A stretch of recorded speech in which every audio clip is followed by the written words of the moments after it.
Good morning, plant kids!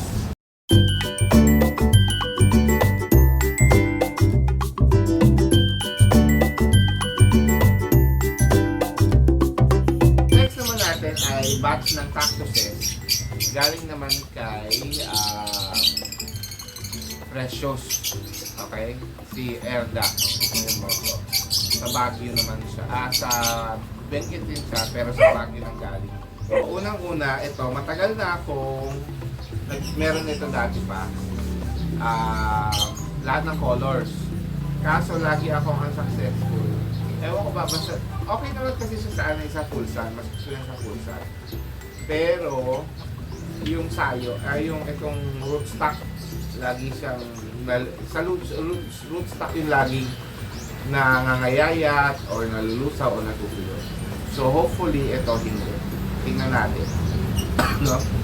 So, yan po ay isang moon cactus na yellow. Next naman po ay ito. Actually, hindi ko sure kung ano po ito. I think it's a flying saucer. Pero, hindi ko alam. Hindi ko sure. Pwede natin itanong kala Precious kung ano ito. No? Ay, ito. Yan. Ito pa ay hedgehog. Nagkaroon na ako before nito, pero natuyo. Ay, natuyo ba? Nalusaw, napabayaan. So ngayon, again, alam ko na naman kung saan ko siya ilalagay. Hopefully, magkaroon ng plastic. Kasi yung pinaglalagyan ko ng mga yan, puno na sila. And, sorry. Karamihan ang nakalagay doon ay dapat nandun. Kasi yun yung area na na naaarawan. Pero hindi masyadong naulan kasi may bilang. So kung diretso yung ulan, hindi siya maulan unless maanggihan sila. Okay. Okay, so it's planting time. Dito na po tayo sa segment na ito. Unahin natin itong dalawang philodendron or ornamental. Ito, itatanim ko ito. Pero, bago ang lahat, lalagyan natin na pampataba. Ang ating soil na gagamitin.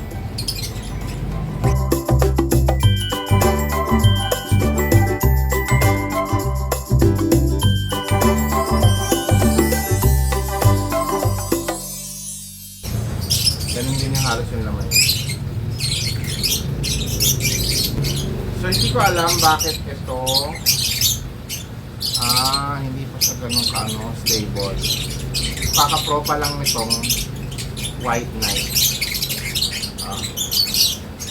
Kakapro pa lang niya.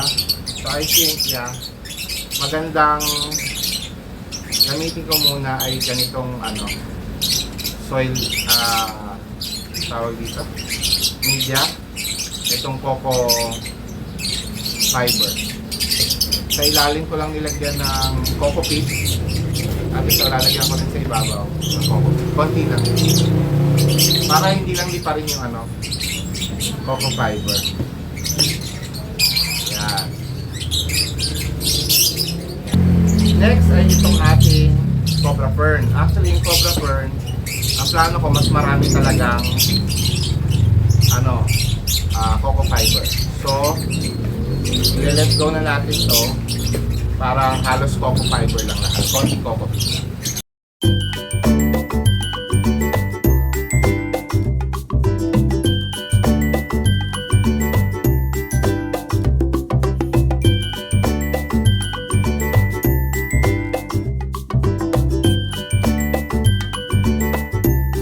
Dalawang ornamental. Natapos na kagad natin.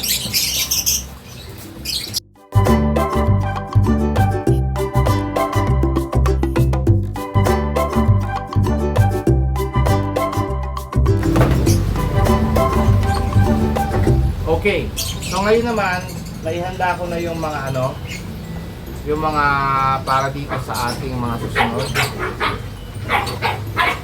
Mga succulents and cactuses. So ang unahin natin ngayon yung mga naka-grafted. Pero bago yun, natanggalan muna natin siya ng lupa. Dahil merong mga ano dito, mga naligaw, pwede natin itanim ng mga.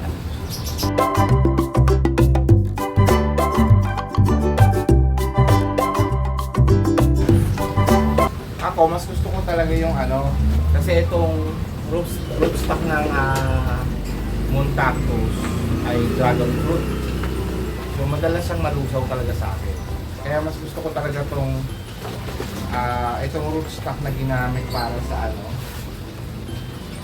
sa dalawang to, kasi ano siya, blue boy. Kaya actually dati yung ano, ngayon dumami blue boy ko kasi nga nag-isip ako dati na sige para pag humaba siya popropagate ko siya na mapopropagate.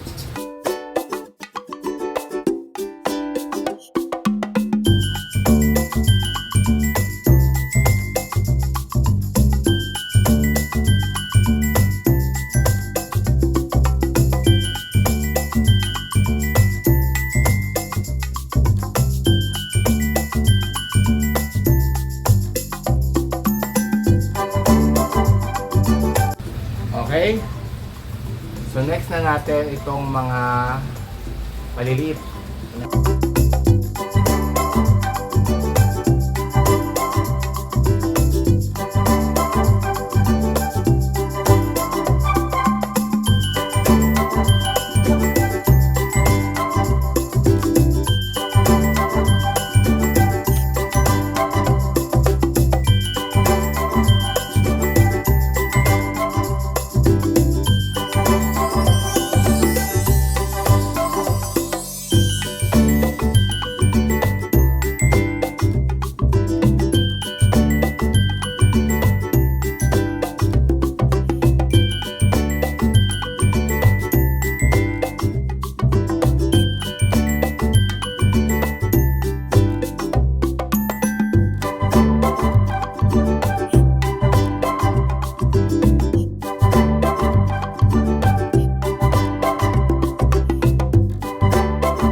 So, ayan na po sila, yung ating mga natanim. Mga bagong dating, regalo sa sarili. At, ayan, itinanim na natin sila.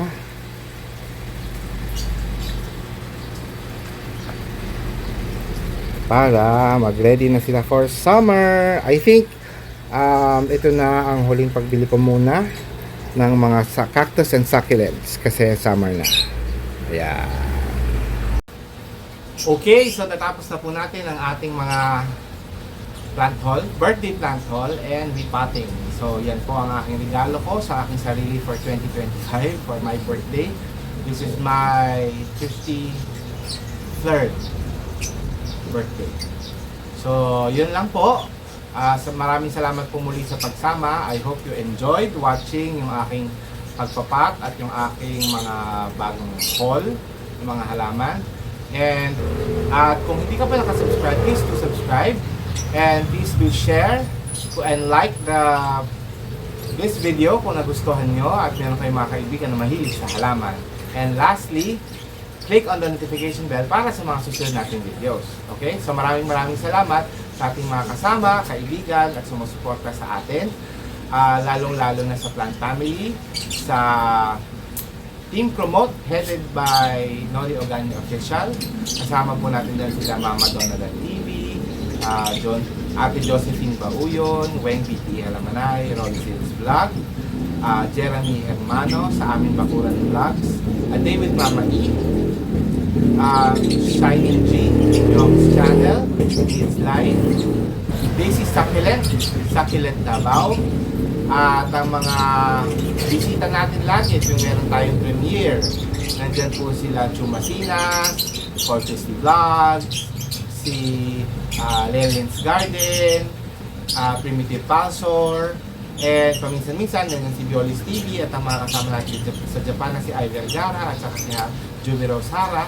At ang ating mga friendship simula umpisa pa lang, nandyan po si Mark Santillan, si Mamita Gina at si Teresa de la Cruz.